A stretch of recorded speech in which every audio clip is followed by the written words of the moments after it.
இன்னைக்கு வெனஸ்டே காலையில் பிரேக்ஃபாஸ்ட்டுக்கு அடை தோசை தான் பண்ணியிருந்தேன். அடை தோசைக்கு நான் நைட்டே மாவு ஊற வச்சுட்டேன்.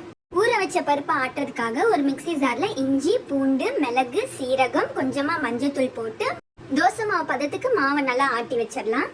ஒரு 5 மினிட்ஸ் கழிச்சு நம்ம நார்மலா தோசை ஊத்துற மாதிரி ஊத்துனா நல்லா மொறுமொறுன்னு சூப்பரா வரும்.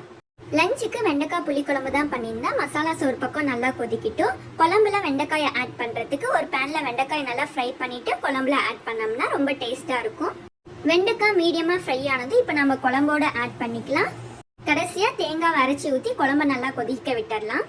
குழம்பு நல்லா கொதிச்சதும் தாளிக்கிறதுக்கு கடுகு, சீரகம், வெந்தயம், வெங்காயம் போட்டு நல்லா தாளித்து நம்ம குழம்போட ஆட் பண்ணிக்கலாம். அவ்வளோதான், சூப்பரான வெண்டைக்காய் புளிக்குழம்பு ரெடி. இதுக்கு சைடிஷாக நான் கோவக்காய் பொரியல் தான் பண்ணியிருந்தேன்.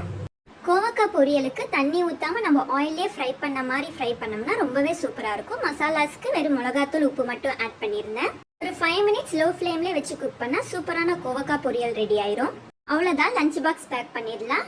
லஞ்ச் பாக்ஸில் ஒயிட் ரைஸ், நம்ம ரெடி பண்ண வெண்டைக்காய் புளிக்குழம்பு, சைடிஷ்க்கு கோவக்காய் பொரியல் வச்சு லஞ்ச் பாக்ஸை பேக் பண்ணியாச்சு.